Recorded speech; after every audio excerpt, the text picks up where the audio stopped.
The front door creaked open to an eerie hollow silence.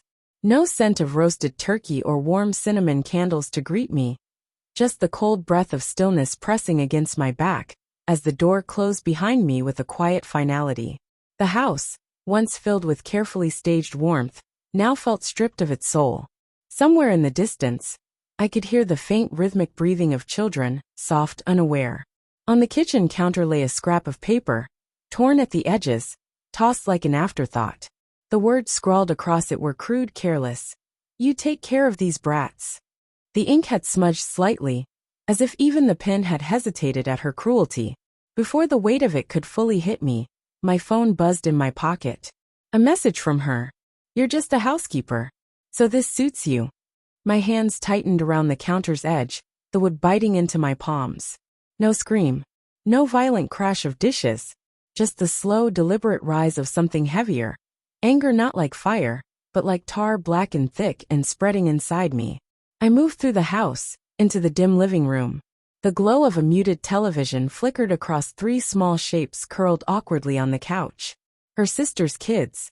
Children she had volunteered me to care for, without even a snack left out or a blanket to warm them.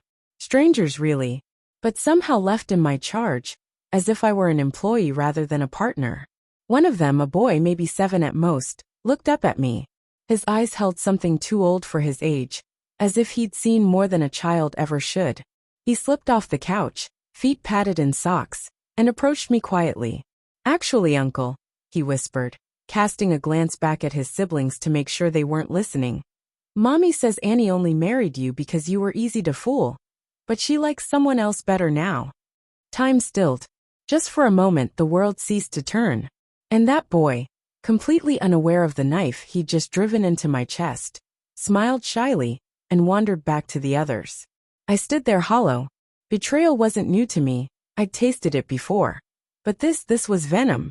2 years ago, I thought I'd found something real. I built a life with Annie. I gave without fanfare, provided without praise. Because I believed love was a quiet act. I believed showing up again and again was enough.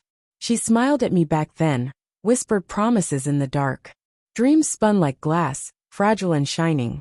I realize now, she was never building a home. She was constructing a cage, and dressing it in lace. That night, I tended to the children. Not with warmth, but with duty. Distant. Mechanical. They weren't to blame.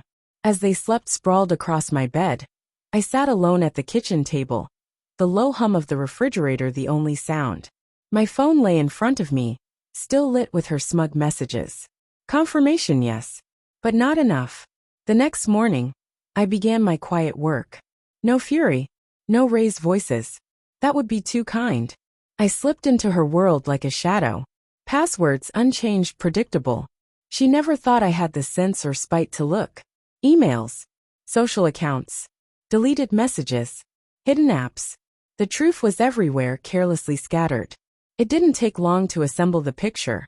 Vacations that were never girls-only nights at work, that ended in hotel rooms, bank accounts I never knew existed under fake names.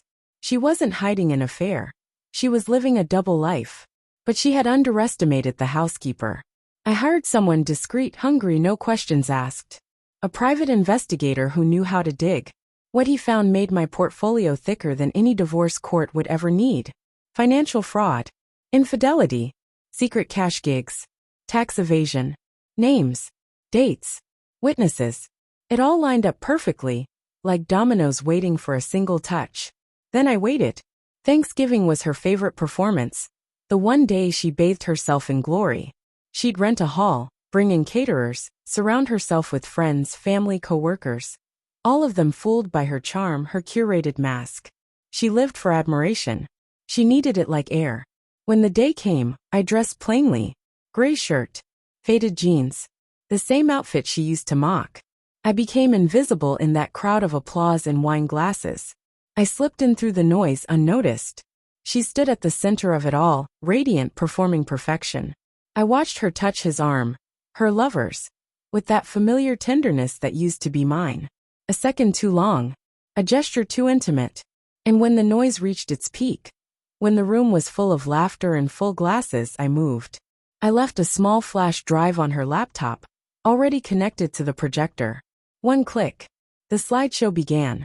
At first a sweet family photo, then another. And then it broke. Photo after photo of her with him. Receipts. Hotel bookings. Bank transfers. Fraudulent tax forms. Screenshots of texts dripping with contempt. Not just for me, but for everyone in that room. Her family. Her friends. Her coworkers. Gasps filled the air. Forks froze halfway to mouths. Champagne fizzed into silence. Faces twisted, from confusion to recognition to horror. And there she stood, paralyzed in the spotlight of her own destruction.